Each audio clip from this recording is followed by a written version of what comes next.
Baxın buna. Baxın bu əncir ağacın nə gözəl köklər çıxarıb və istəyirəm ki, çox vacib bir detala diqqət yetirəsiniz.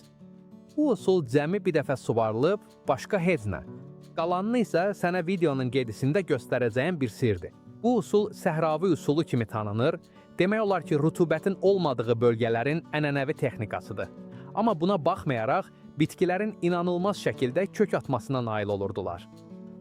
Bugün sənə bunu addım-addım öyrədəcəm ki, öyrənib tam uğur qazana biləsən. Hətta vaxtın olmasa belə, hətta çox quru iqlimdə yaşasan və ya itirmək istəmədiyin bir meyvə ağacını çoxaltmaq istəsən belə. Bu usul idealdır, çünki çox az qulluq tələb edir və uğur faizi çox yüksəkdir. Bu sistemlə ağacının tam eynisini əldə edə bilərsən. Əncir, nar, alma ağacı, yəni bağında, bostanında və ya bağçanda nə varsa. İndi isə materiallara keçək. Sahra usulu üçün bizə çox az şey lazımdır. Qara torpaq, torf və ya qum ucunun biri olar.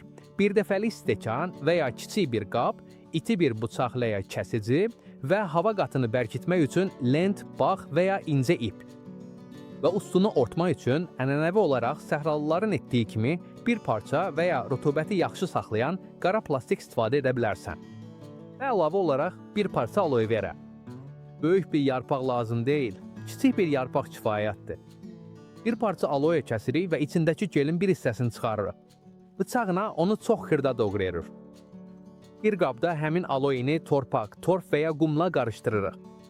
Qarışıq nəmli, yumşaq olmalıdır, amma maye olmamalıdır. Bu qarışıq uc əsas funksiyanı yerinə yetirir, su vermədən həftələrlə nəmliyi saxlayır, yaraları təbii şəkildə dezinfeksiya edir, kok atmağa kömək edən təbii bitki hormonları təmin edir.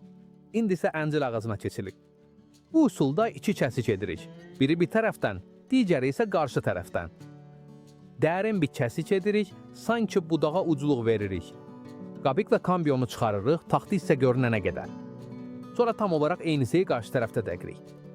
Bu iki kəsik hazırlanmış sirənin axınını qismən dayandırır və hormonların kəsik yerində toplanmasına səbəb olur. Bu toplanma bitkinin yeni köklər çıxarmağa başlaması üçün lazım olan stimuldur. İndi isə səhravi hava qatlamasını hazırlayacağıq və burada ardıcıllığa düzgün riayət etmək vacibdir. 1. Stəkanı hazırlayırıq. Bir dəfəlik stəkanı götürüb, üst hissədən stəkanın yarısına qədər sağuli bir kəsik edirik, yəni uzununa bir kəsik. Bu, stəkanı biraz acı budağa uyğunlaşdırmağa imkan verəcək. 2. Stəkanı budağa yerləşdiririk. Stəkanı biraz açırıq və budağın ətrafına yerləşdiririk ki, acıq hissə məhz iki kəsiyin olduğu yerdə olsun. Stəkan yaralı hissəni tamamilə orta məndir. Uc, stəkanı bərkidirik. Stəkan yaxşı yerləşəndə onu lent, ip və ya bağlama ilə bərkidirik. O, möhkəm olmalı, tərpənməməlidir. 4. Qarışığı doldururuq. İndi isə stəkan artıq sabitləndikdən sonra içini aloe və torpaq qarışığı ilə doldururuq. Bunu yavaş-yavaş, yüngulca sıxaraq edirik ki, yaralı hissə tamamilə ortulsun. Biz tək suvarmanı edirik. Çox az miqdarda, cəmi bir dəfə suvarıq. Artıq su stəkanın sağ kəsiyindən çıxacaq. Bir daha suvarmayacağıq. Aloe həftələrlə rütubəti saxlayacaq. Sonra bütün hava qatını bir parça ilə, ənənəvi usulla ya da daha praktik olsun deyə qara plastiklə orturuq. Bu, birbaşa günəşdən qoruyur və içəridə rütubəti saxlayır. Vacib bir məqam, səhravi usulu adətən əlavə suvarmaya ehtiyac duymur. Tək bir suvarma ilə mükəmməl işləyir. Amma əgər istisna olaraq görsək ki, hava qatinin içindəki torpaq çox quruyub, onda əlavə azacıq su verə bilərik. Və davam etməzdən əvvəl sənə çox maraqlı bir şey danışmaq istəyirəm. Səhravilər bu usulu təkcə istifadə etmirdilər, həm də nə vaxt edəcəklərini diqqətlə seçirdilər. Onlar bunu ayın kiçilmə fazasında edirdilər. Ya? Çünki təcrübələrinə əsaslanaraq bilirdilər ki, ayın kiçilmə fazasında ağacın sirəsi köklərə doğru çəkilir və ust hissə daha rahat olur. Bu o deməkdir ki, budaqda daxili təzyiq azalır, yaradan daha az sirə itirir və yeni köklərin əmələ gəlməsini daha asan qəbul edir. Qısacası, bitki daha az əziyyət çəkir və daha asan kök atır. İlim vaxtına gəlincə, bunu yazın əvvəlində və ya yay axırında edirdilər. Çünki o zaman bitkinin koç yaratmağa gücü olur, amma hələ tam istinin və ya tam quraqlığın stresində olmur. Yazda sirə hərəkət etməyə başlayır və bitkinin yenidən bərpa olunmaq üçün enerjisi olur. Və yay axırında istilik biraz azaldıqda bu hava təmaslı kökləndirmənin qarışığının qarışıqının quruma riski olmadan inkişaf etməsi üçün mükəmməl bir zamandır.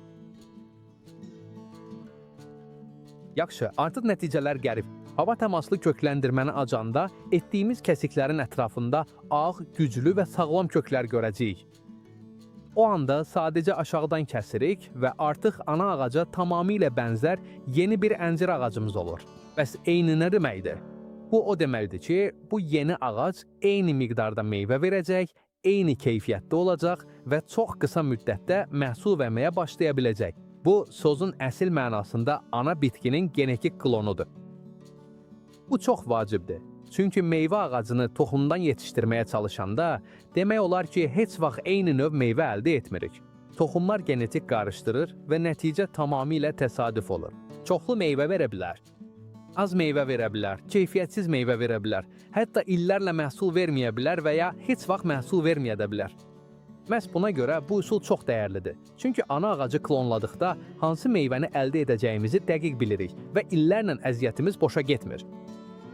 Sahra usulu bizə zəmanət verir ki, yeni ağac orijinal ağac qədər güclü, məhsuldar və eyni xüsusiyyətlərə malik olacaq.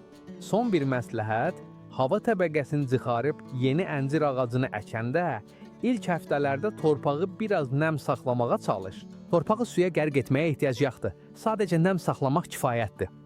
Bununla sən yeni köklərin yaxşı uyğunlaşmasını və bitkinin ilk gündən güclü boymaya başlamasını təmin edəcəksən. Hər şeydən əvvəl çox vacib bir şeyi aydınlaşdırmaq istəyirəm. Bu texnika, istifadə etdiyimiz materiallar müasir olsa da, orijinal səhra üsulunun mümkün qədər dəqiq təkrarıdır və daha praktik olsun deyə belə etdik. Amma indi sənə tam səmimiyyətimlə və şəxsi təcrübəmə əsaslanaraq deyirəm, əgər iki kəsik əvəzinə tam bir halqa şəklində qabiqi çıxarsaq, yəni budağın ətrafındakı bütün qabiqi götürsək, uğur faizi daha da yüksək olur. Bu dəfələrlə yoxlanılıb və əksər hallarda daha yaxşı işləyir. Amma bugün biz səhra üsulunu onların etdiyi kimi tətbiq etdiyimiz üçün yalnız iki dərin kəsik edəcəyik. Biri bir tərəfdən, digəri isə o biri tərəfdən. Bunu qarışıqlığın qarşısını almaq üçün aydınlaşdırmaq istədim. Əgər bu videonu bəyəndinsə, sər yaz, bəyən və bitkiləri sevən biri ilə paylaş. Çünki bu üsul istənilən adamın evdə meyvə ağaclarını çoxaltmasına və klonlamasına kömək edə bilər. Və mən çox istərdim ki, mənə hansı ağacda bunu sınayacağını və ya dünyanın hansı yerindən məni izlədiyini yazasan. Gələn videoda görüşərik.